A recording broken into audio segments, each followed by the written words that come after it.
Most people get this completely wrong. You think being mature means staying calm when things bother you.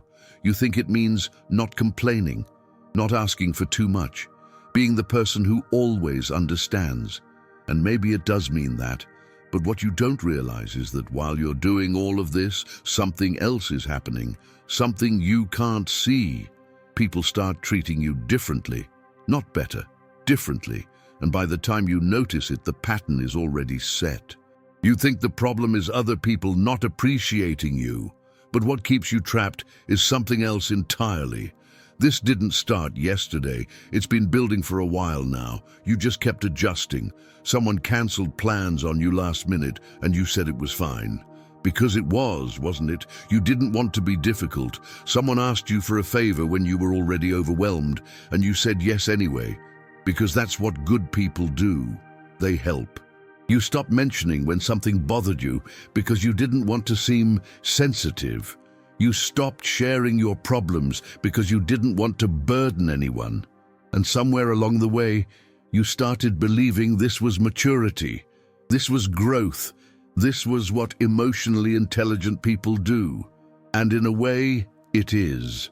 But there's a cost you didn't calculate. Every time you downplayed your needs, every time you absorbed someone else's behavior without saying anything, every time you made yourself smaller to keep the peace, you were teaching people something about you.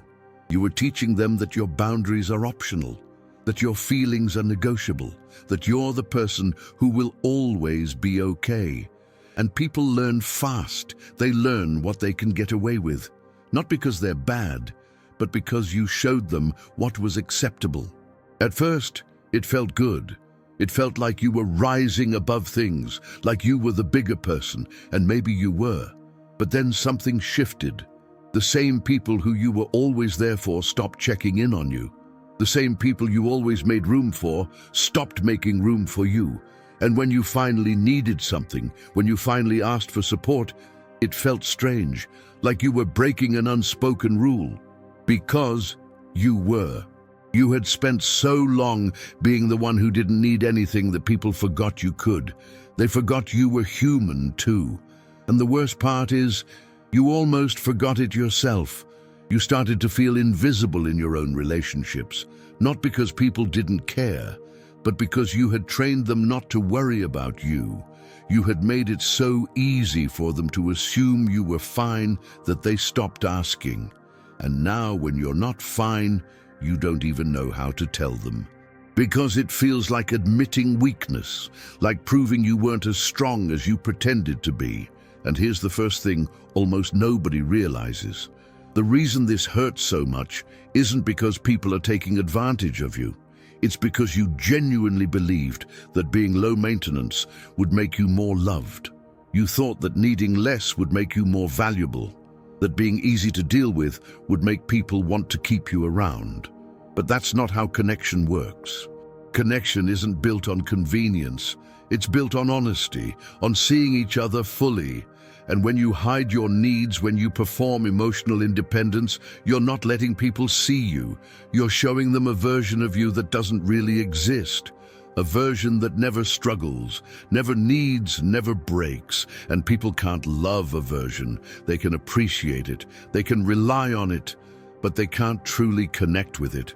You know what you need to do. You know you need to start being honest.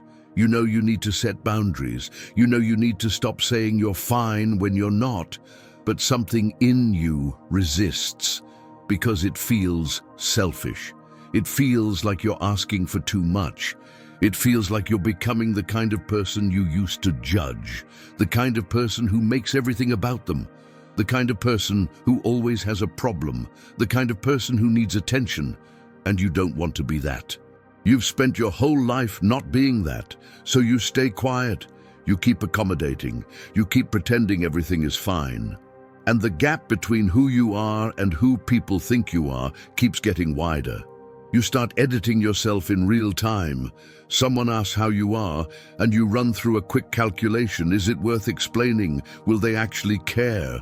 Or will it just make things awkward? So you say fine, you say good, you keep it light, and they move on. And you tell yourself it doesn't matter, but it does.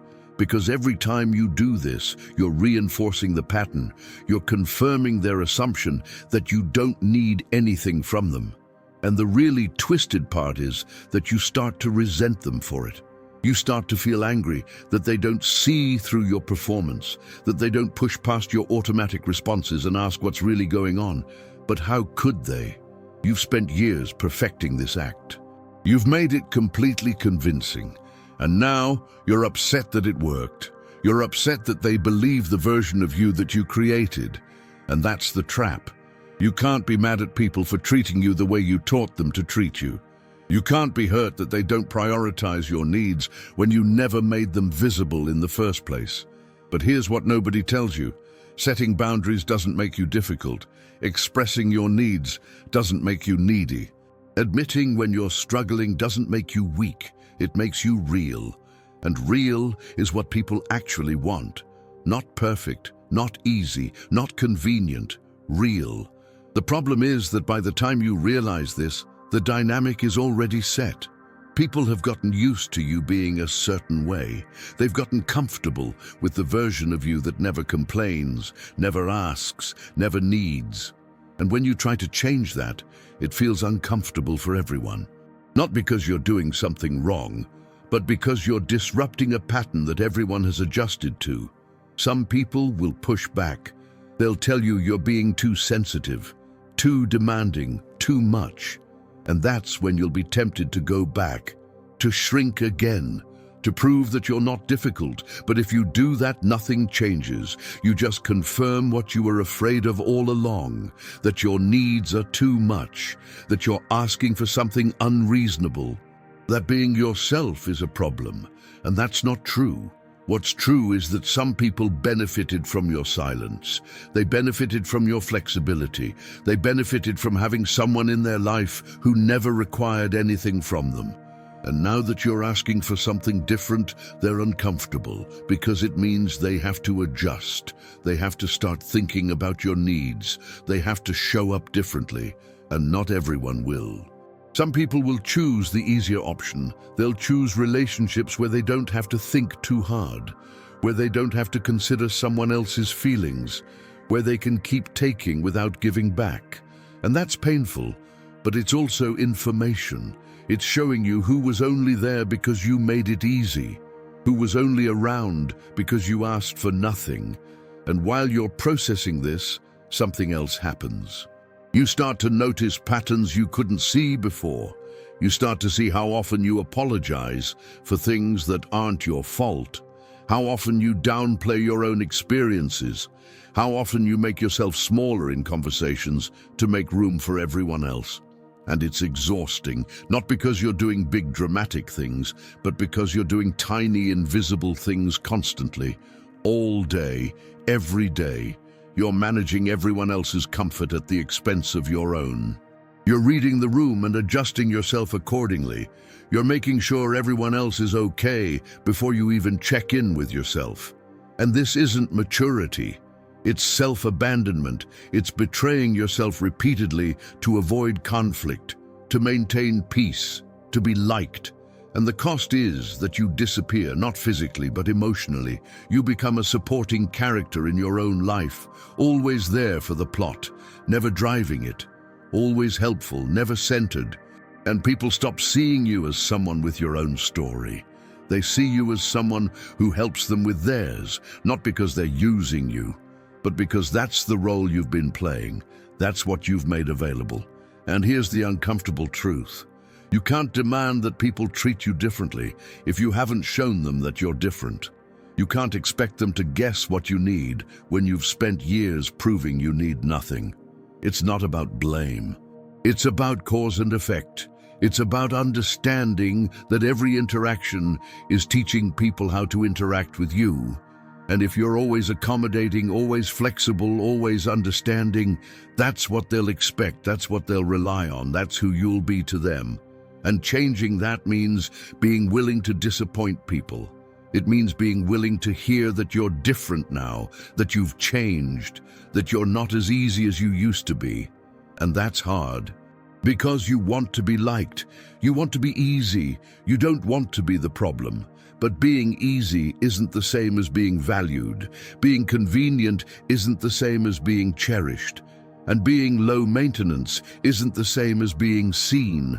Sometimes the people who love you the most are the ones who require you to show up fully, who push back when you hide, who don't let you disappear into your performance. Those are the people who actually want to know you. Not the version you think they want, not the edited version, the real one, the one who sometimes struggles, who sometimes needs support, who sometimes doesn't have it all together. And that version deserves to be seen too, not because it's perfect, but because it's honest. And honesty is the only foundation that lasts. Everything else is just a performance, and performances end. People get tired, you get tired. And then you're left with the gap between who you really are and who you've been pretending to be. And that gap is where the loneliness lives. You feel alone even when you're surrounded by people, because none of them know what's actually happening inside you. None of them know what you're dealing with, because you never told them. You kept smiling, you kept saying everything was fine. And now you're trapped in a life where everyone thinks you're okay, and you have no idea how to tell them you're not. And while you delay this, something in you keeps closing off. You stop sharing small things because it feels pointless. You stop reaching out because you assume nobody cares. You stop believing that your feelings matter because nobody ever responds to them. And the irony is that nobody responds because you never express them clearly. You hint, you downplay, you minimize, and then you're hurt when people don't read between the lines. But people can't read minds. They can barely read texts correctly. They need you to be direct. They need you to be clear. They need you to say what you actually mean instead of what you think they want to hear. And that feels risky, because what if they don't care? What if they get annoyed? What if they leave? Those are real fears. But staying silent guarantees the outcome you're afraid of. It guarantees that you'll be unseen, that your needs will be ignored, that you'll feel alone.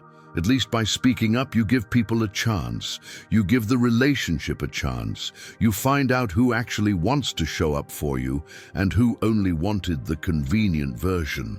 And here's the thing that ties all of this together. The problem isn't other people. It's the pattern you accept. It's the role you keep playing. It's the story you keep telling yourself about what makes you worthy. You think being needed makes you valuable. But being needed isn't the same as being wanted. People need things that are useful. They want things that matter to them. And if you're only ever useful, if you're only ever the person who helps, who fixes, who supports, then you're not a person to them.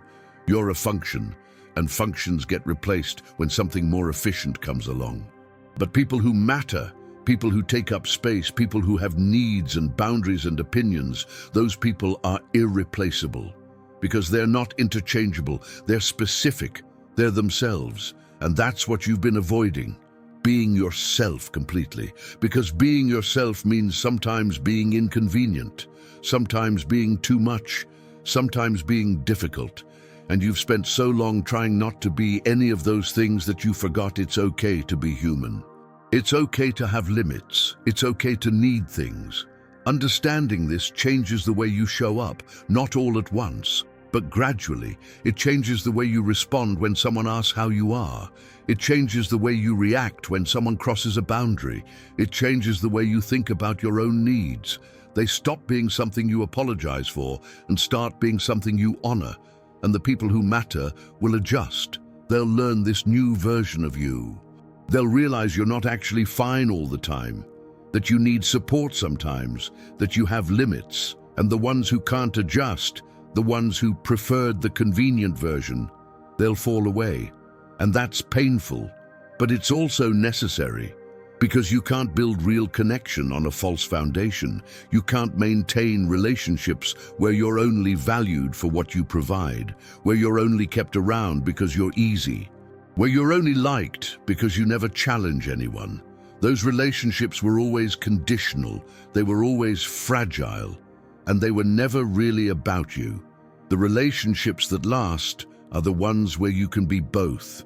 where you can be strong and vulnerable, where you can support others and ask for support, where you can be independent and still need people. Those relationships don't require you to be perfect. They require you to be honest. And honesty doesn't mean dumping everything on everyone. It doesn't mean making every conversation about your problems. It means not hiding yourself. It means letting people see when you're struggling. It means asking for help when you need it. It means setting boundaries when something doesn't work for you. It means being clear about what you need instead of hoping people will guess.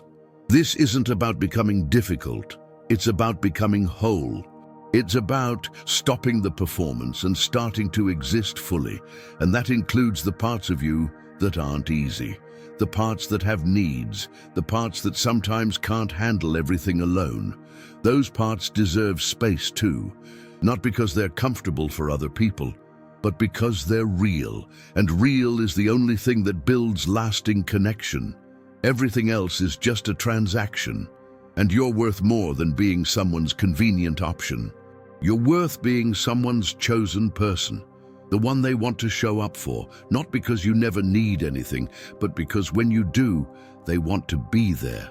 That's the shift, from being the person who never needs to being the person who's honest about what they need, from being easy to being real, from performing maturity to actually living it. And real maturity isn't about suppressing your needs, it's about expressing them clearly and dealing with the outcome. Some people will rise to meet you, some won't. And both of those outcomes give you clarity. Clarity about who actually wants to know you, who actually values you, who actually sees you as more than a convenience. And that clarity, even when it's painful, is better than the confusion of wondering why you feel so alone in rooms full of people who think you're fine. If this made sense, write the word clarity in the comments.